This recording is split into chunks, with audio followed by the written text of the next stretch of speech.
Okay, some pass protection things. I just want to talk about this drill a little bit. We're just right here, we're only working punch and first step. So we're talking about, the punch is probably the most important part, the initial punch for pass protection. And we always talk about we want to be the low man, we want to be first. So we introduce the shoot. So the shoot forces him to get low, and then you can see the rotation. One guy takes the punch, and then he stays back, and he becomes the linebacker the next play. A few things to worry about, and again, I don't want to get into all the coaching points of this. You guys probably know it better than I do. You want their eyes, you want them to focus, not at the other player's eyes or head. You want them to focus in on that core part of the chest. That part doesn't move. They got to get in a good position to start. We want them to have neutral hands. Okay, Blake does a nice job there with neutral hands. We don't want them to have low hands and then gunsling a whole bunch. When they gunsling, in other words, when they draw their hands back to engage and build some momentum up for the punch, the good linebackers, they start realizing that when that guy's starting to gunsling, they're going to activate their hands and probably get their hands, they're going to win the chest plate. You see that rep there? A little bit of a gunsling. And then the other thing is we always talk feet before hands. So we want to emphasize the step before the punch.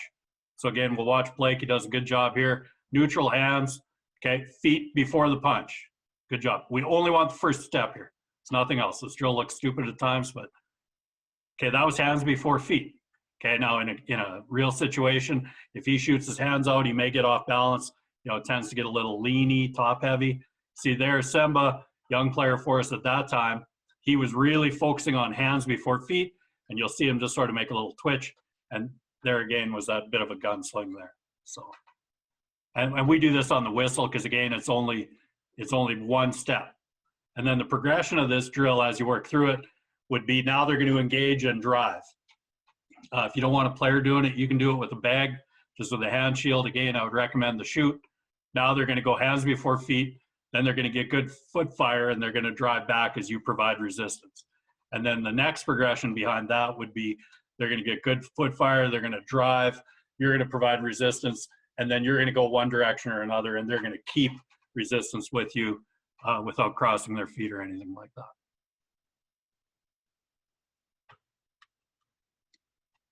Okay, and again, another version, just punch. We're just working punch here. And then once we get done the punch, now we're going to kind of get back to that position where we've got an edge rusher maybe coming late, and we're going to try and essentially, fly him by the quarterback. To use the special teams lingo, that's almost like that flyby. Kind of what I feel right now. Now, we play some monster linebackers in our league. So if we can get in this position right there, we're in good shape. We can win with our feet. We might be in a little more trouble when we get squared up with them in the hole.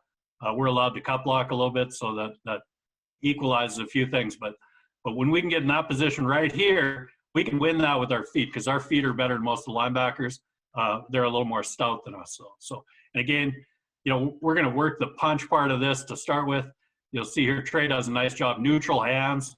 His hands are nice and neutral and low. We want to strike with the heels of our hands. We would like a little slight, downward to upward trajectory on it, and we really want to concentrate on telling them, elbows in, thumbs up.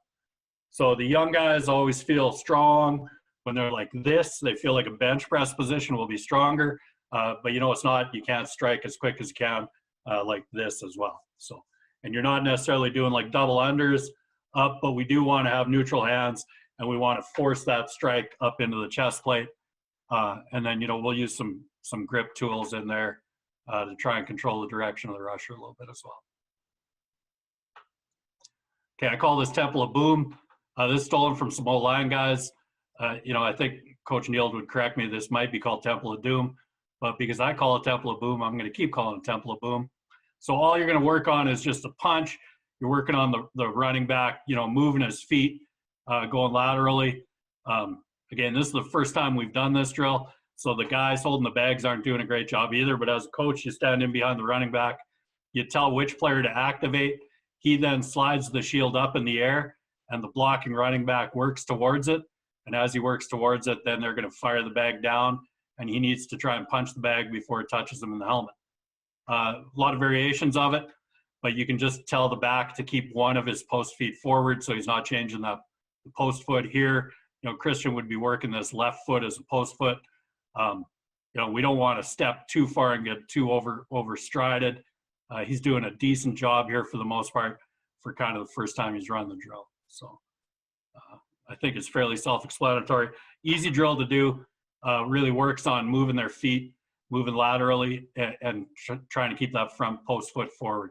The other thing you can incorporate as well is after a certain amount of time, you can tell the middle guy to bull rush, and then the running back can use, you know, a hop retreat, trying to save some ground and anchoring his butt. And I think Coach Durazio did a good job of talking about that the other day.